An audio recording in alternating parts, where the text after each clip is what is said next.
I had to do like 8 bong hits just to get with it. And that was just some middies, man. Oh, man, that's rough. We was breaking up blunt roaches and everything. Oh, that's rough in the morning. Blunt roaches in the morning. The breakfast of fucking champions. Yes, indeed. In a bong, nonetheless, with dirty water. Jesus God. Hey, RockCircusTV.com with one of my bands. They're like my transcendental band when I want to like space out and just like dig cool music. It's Gomez. We got Ben. Hi. The guy with the deep raspy voice. He's like, I can't do it as good as him. And this is Ollie, who makes his appearance as a vocalist for the first time on Split the Difference. Indeed. Now, what were you singing on? It's a song called Extra Special Guy, and I'm singing like the bridge and the chorus. Singing about himself. Yeah, it's about me. Now, you guys all took turns with each song singing it, from what I understood from the bio. Is that correct, or? Yeah, it's not that kind of regimented. You know, it's not like, well, sing 1, 2, 3 or whatever. You know, it's just whatever. Sometimes it's whoever's written it. Sometimes it's whoever sings it best. I guess. And you're the guys that usually get it in the first take, from what I was reading. Where'd you read that, man? They're really pushing you in the press, kid. I don't know. Hey, I'm gullible. I believe anything. They tell me it's true, and I'm like, yeah, great. Yeah. But now you spent 2 years on the road behind In Our Gun, which is a little different for you guys. I mean, it was just a complete different approach from the other 2 albums, the predecessors. No, I mean, we did a lot of touring on the first record, but like after, that's all right.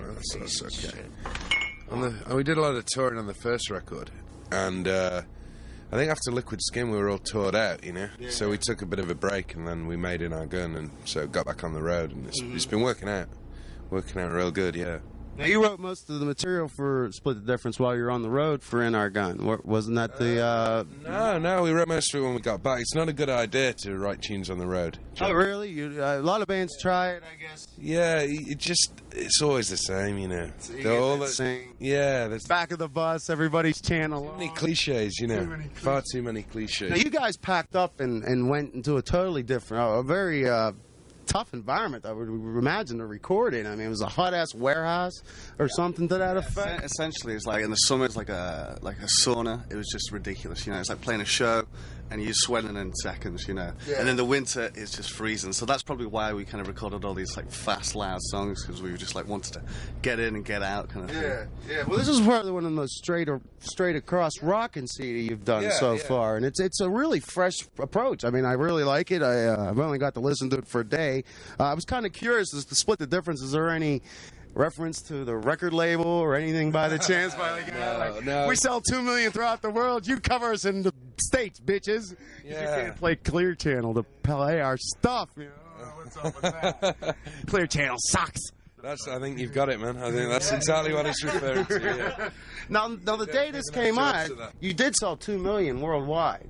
What? You sold 2 million worldwide? This was this, have we? Yeah, the day it came out. Nah, surely not. No, they said 2 million worldwide. I reckon that's all these. I think that's all together. All these together, yeah, maybe. Maybe too many bong hits for gigs in the morning. I don't know. I was reading and getting, you know what I mean. Well, I mean, it'd be great if we did, but.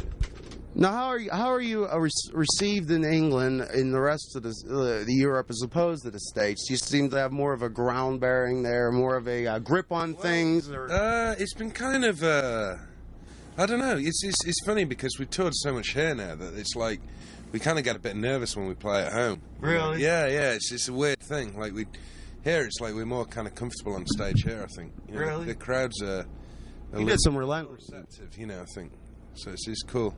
You did some relentless touring in North America, so I'd imagine maybe that helped give you the comfort to feel like we got this under our belt. It's no big deal. It kind of influenced this album, I think, because we've been playing so many shows over here that we were kind of on good form. So when we got into recording that, it was kind of like, it was pretty easy, it was pretty good, you know? Yeah. That's why it came out so rocking, I think, so we just played so many shows beforehand. Yeah, normally we were like out of shape and, you know, takes. Yeah.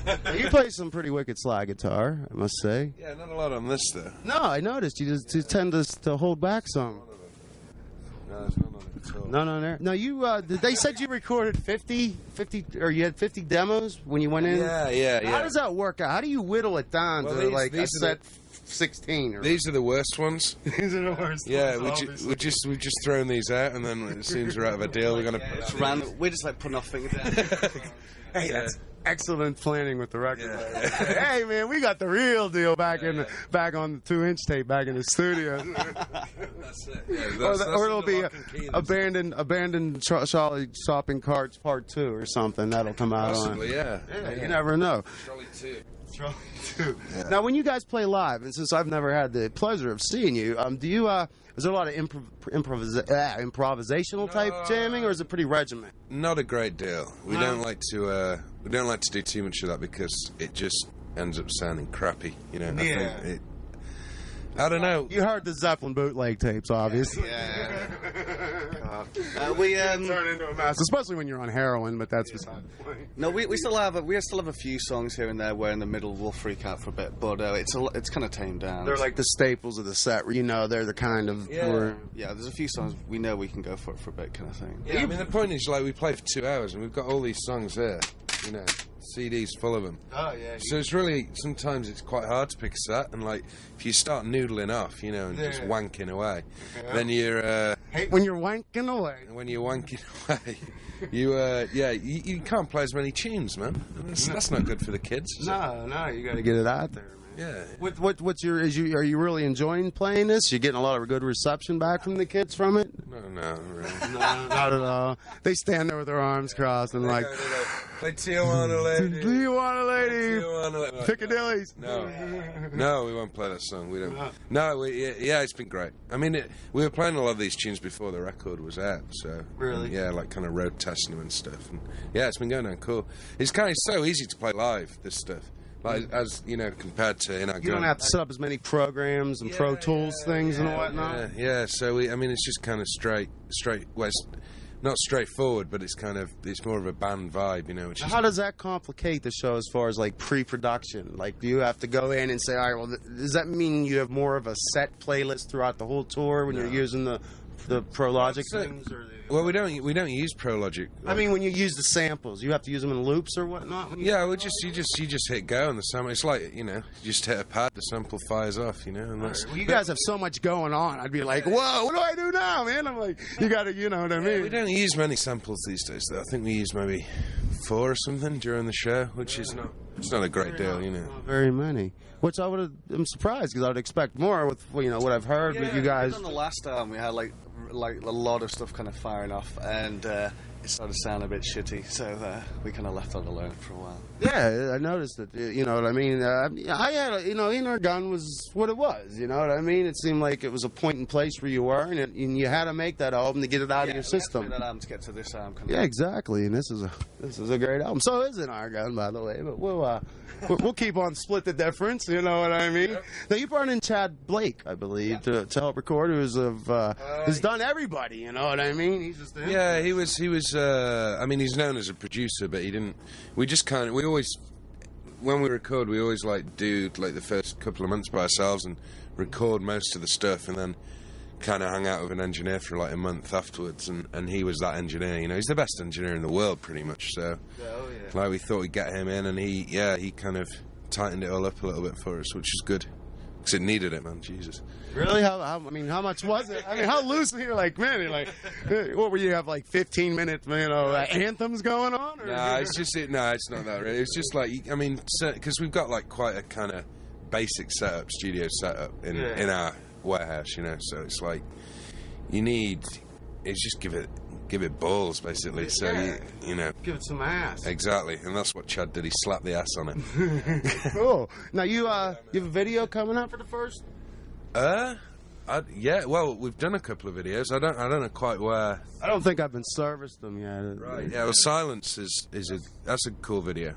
Cool. That's but hopefully you'll get a hold of that at some point. Yeah, I'll have to bark at them. I'm sure they'll just give it to me when they when they do the mass mailing. So thank you guys for coming on the show. I appreciate it, Ben. I love your voice, love your guitar playing.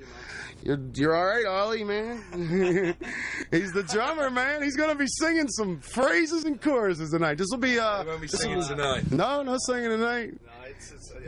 I'd need like the head mic or something. I can't go that way. You know what I mean? You gotta keep your head down and keep the tempo and whatnot. Let these guys take care of the singing. Right now, we're going into the video Silence. It's off of Split the Difference by Gomez. Right here on the Rock Circus.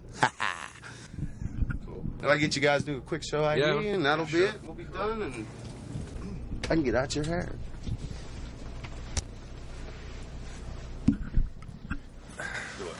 Do the ID. What's it, Rock Circus? Yeah, Rock Circus. You couldn't? Hi, we are Gomez. You're watching the Rock Circus. Do it. Cool. Excellent.